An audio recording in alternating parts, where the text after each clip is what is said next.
Open your cerebral cortex and shift your lobes into upper beta phase, because you are going to have Bitcoin knowledge transmitted directly into your vestibulocochlear.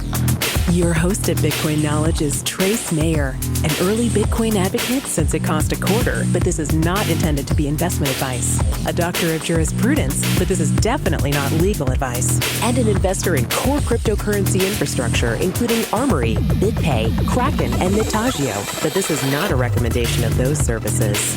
Here, you get fed via direct mind download with pure and free Bitcoin knowledge. Welcome back to the Bitcoin Knowledge Podcast. We have a great guest with us here today, Anthony Iorio. He's co-founder of Ethereum, CEO, and founder of both the Decentral project and Jaxx. Welcome to the podcast, Anthony. Good to be on again. Yeah, so one of our friends from the great frozen tundra of the north, from Canada. Tell us, what's going on up there? What are you guys working on? What's good is right now we're in the farmlands with horses at the Latin America Bitcoin Conference, and this is amazing to be out in the nice clear blue skies and away from the city. But I came to, this is my third. How many events have you been in? I've been to 4 of these. You've been in all of them? Yeah, this is the 4th one. Because I remember the first time I was on your show was actually back in Brazil at the conference at Rio. At Rio. Yeah. That's right. Definitely a lot of changes since then. No longer part of the Ethereum project. That's been actually since the beginning of 2015. Been in the wallet space for quite a while, since 2013 with CryptoKit, and we've shifted over to our new product that we're working on called Jaxx. Yeah, so Jaxx looks really interesting, where you're merging or trying to merge a whole bunch of the different communities and assets. You've got like 9 different tokens in there now. We've got 9. Maybe you can explain how this whole Jaxx wallet works. Sure. So I realized from having a Bitcoin ATM since 2014 that getting people into the wallet space is very segmented. It's very difficult to suggest a particular wallet for people because many people have different needs. They've got Android, they got iOS. A lot of products aren't available across many different devices. So it's been our goal for the last couple of years to develop a platform, a blockchain interface that brings all the different wallets, so a multi-platform, multi-token wallet into one place so that we could just tell people, what should I download when I'm getting into the space? It's download Jaxx. So we're on 9 different platforms: Android, iOS, tablet versions, mobile versions, Chrome extension, Firefox extension, 3 desktop versions. So we got PC, Mac, and Linux. And they all have a very similar interface and experience, and you can pair them all very easily across each other. So design has always been very important to me. And I think that's one thing that's sorely missing in our space. We're very developer-focused, but user experience has always been something that doesn't bring the masses. And I like to group the masses as being people like my dad. So I design stuff that my dad can use. So, what, Mist and Bitcoin Core just don't cut it on the user interface? I mean, I can't even get the Ethereum wallet working. It's just not the great user experience. And it's good to be able to download your whole blockchain, I guess, but for the most people, they don't really care about that. They want to be able to have control of their assets. They want to be able to manage them in an easy, simplified way, and that's what we bring to the market. So I think very quickly we're becoming a default wallet for the entire blockchain space. We've got Bitcoin on there now. We've got just launched Rootstock testnet, so we're the first Rootstock wallet. We just launched that yesterday. We've got Ethereum, we've got Ethereum Classic, we've got Dash, we've got Litecoin, we've got Monero coming in soon. We've got Zcash. We were the first Zcash wallet, so we launched that a couple of days after Zcash launched. And it's really about bringing people into a unified experience where they can manage their own keys, manage their own assets.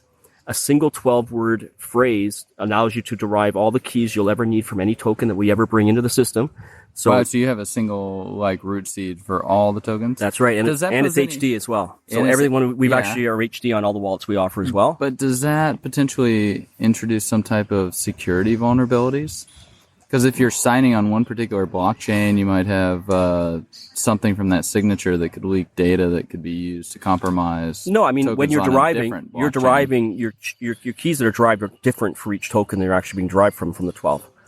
So you're deriving an HD chain and private keys and public keys for each individual wallet. There's nothing that's going to be able to track it back to your main one, or to be able to tie the two things together. Well, nothing is. I mean, we hope it's nothing, right? Sure, but if you consider that you have a 12-word seed for Bitcoin and that derives all your Bitcoin private and public keys, I mean, You're still at risk of your main one. If your main one ever gets compromised, I mean, that's you have to guard that and make sure that that's what you right. I mean, you safe. compromise any particular private key, and you can then compromise any additional private keys that come further in the chain from that one.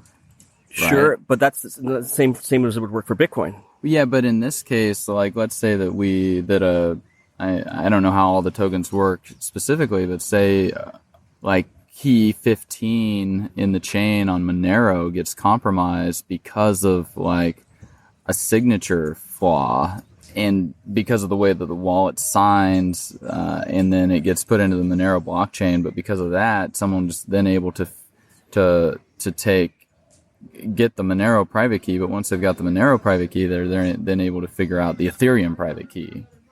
Not something that I think is an issue, and I'm maybe not the best person to speak on that. I'll probably be best to leave something like that to my CTO or even our guys that we have working here in Argentina who could probably answer that more clearly. So I'm going to say that I can't provide more information on that right now, but it's something that I can look into and investigate and see if there is an issue with that. But I can't think that that's a big issue, and it hasn't been raised. I mean, we're in all the different communities right now, and the way that we've got things set up has never been raised any flags or anything about that. Well, I know, like, we were looking at it with Armory. I mean, when you do have an issue with like our hierarchically deterministic wallets, just in general, because of how the algorithm works. If you're able to compromise private key 3, then you can run it through the formula and get private key 4 and private key 5, private key 6, etc.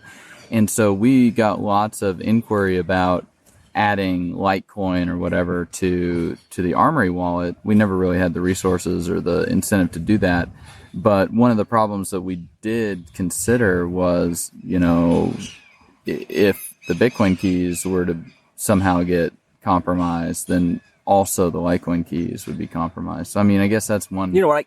So like maybe I'll have to, maybe afterward I can provide a better answer for you. Yeah, I mean, it's hard to go through and figure out, well, how do all of these wallets sign, and then what information is actually being revealed in the signature, in the transaction on each of the different blockchains. And so, yeah, I mean, it's just a lot of security variables. I've got just 100 feet over there. We've got guys that can get that answered. So anyways, you know, just for the super ultra paranoid ones, this is also going to have cold storage ability to it. Yeah. So we've announced 2 hardware devices. The first is the Jaxx Ice Cube, which is fire resistant, waterproof, completely disconnected device using camera and screen to receive and send back signed and unsigned transactions from a main hot device. Well, how are you able to transfer that much data?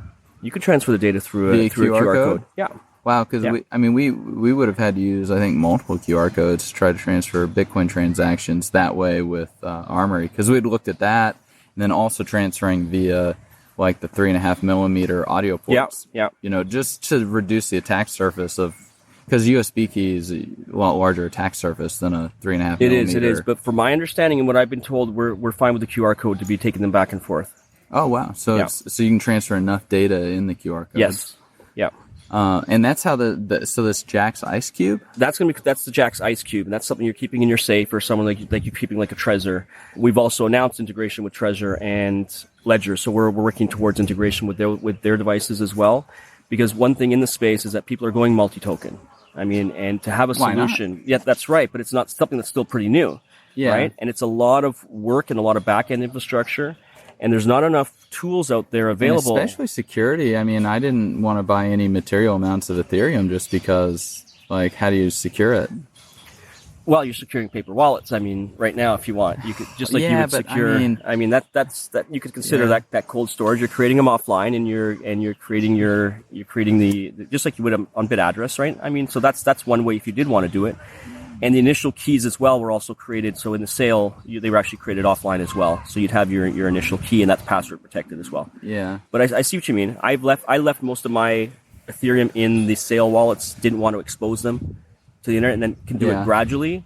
But yeah, that's definitely a concern. I mean, but now you have Ledger as an Ethereum. I mean, hardware wallet. I just know, and I'm comfortable with my Bitcoins and Armory. I mean, Armory, is it still around? Yeah, Armory's still around. It's there's version 0.951, and it has integration with 13.1 and SegWit compatible and everything. Cool, because I went from and it's Armory. a lot faster now. That was why I moved off of Armory. Isn't crashing, a lot faster. I couldn't. I had to move off Armory because of that issue, and then I went to Electrum, and now I've moved off to Ledger Nano S because it can store the classic Ether and Bitcoin. So that's what I'm using for my cold storage. Nice. On the key, but so the multi-token was something that really hasn't been out there, and really a common experience for any wallet across all devices hasn't been there. I mean, people like Bread Wallet, but it's only available on iOS. There's Mycelium has a very good Android experience, but their iOS experience isn't very good. Yeah. And there's no desktop version. So be able to bring, extensions with desktop versions and mobile versions together is something I think people are using. Yeah, I like that common user interface. I mean, Copay is trying to do a little bit of across all the different versions. And then there's multi-sig and the trusted execution environments. Yeah. Like with the Intel integration with Copay. Is Jaxx planning to do any of that, or do you with have trusted environments? I don't know. Environments?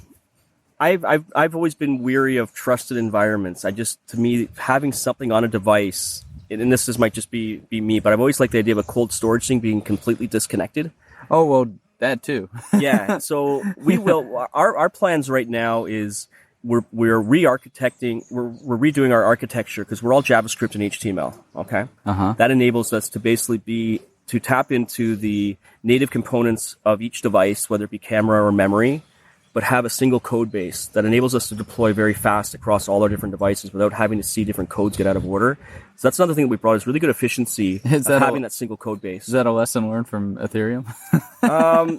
It's a lesson of if you can do things more efficient and get them across to multiple devices, that's the way we'd want to do it. And because of the advancements in HTML and the JavaScript, we were able to actually achieve that.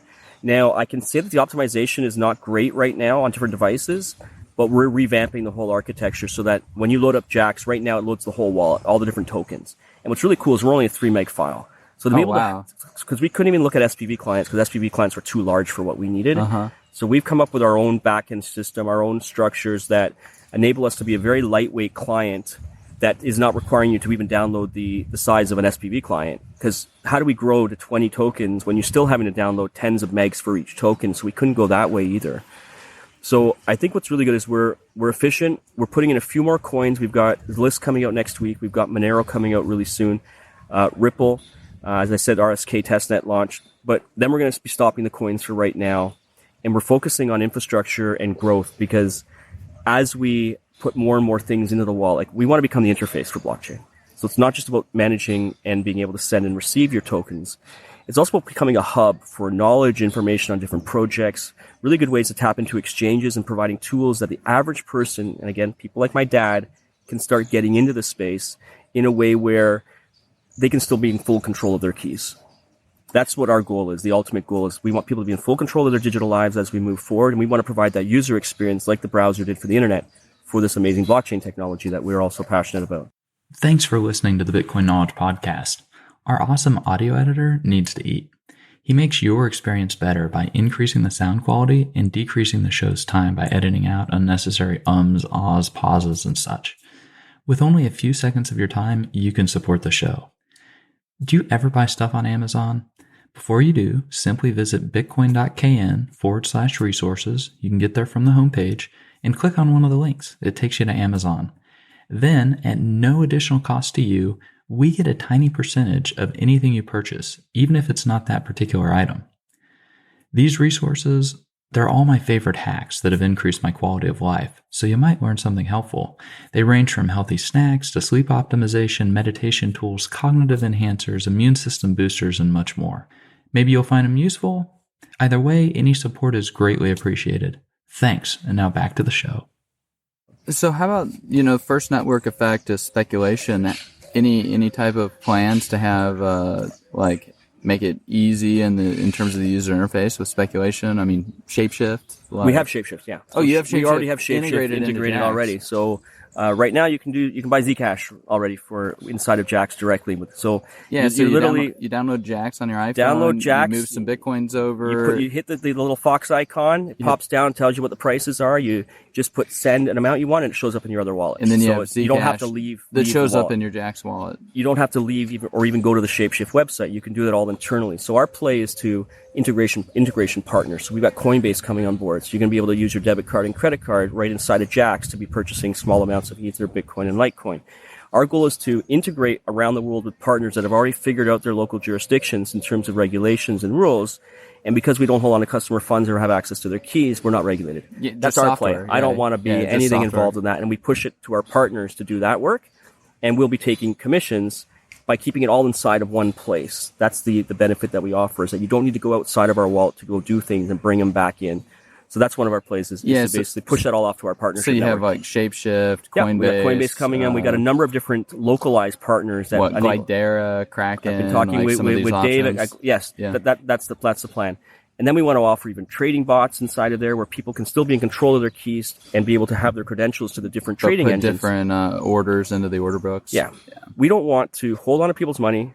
We don't want to give advice to people on what they should be doing, but we want to provide information and tools that people can make their own decisions and be in full control of their digital lives as they move forward, all done in a way that my dad can understand how to do things. That's the goal. That's a great vision. Yeah. Well, I mean, look at the GUI, what it did for the personal computer. And for the web. The browser did for the internet. That's exactly the play that we're making here. So, you've been involved in the blockchain space for a long time, Bitcoin specifically.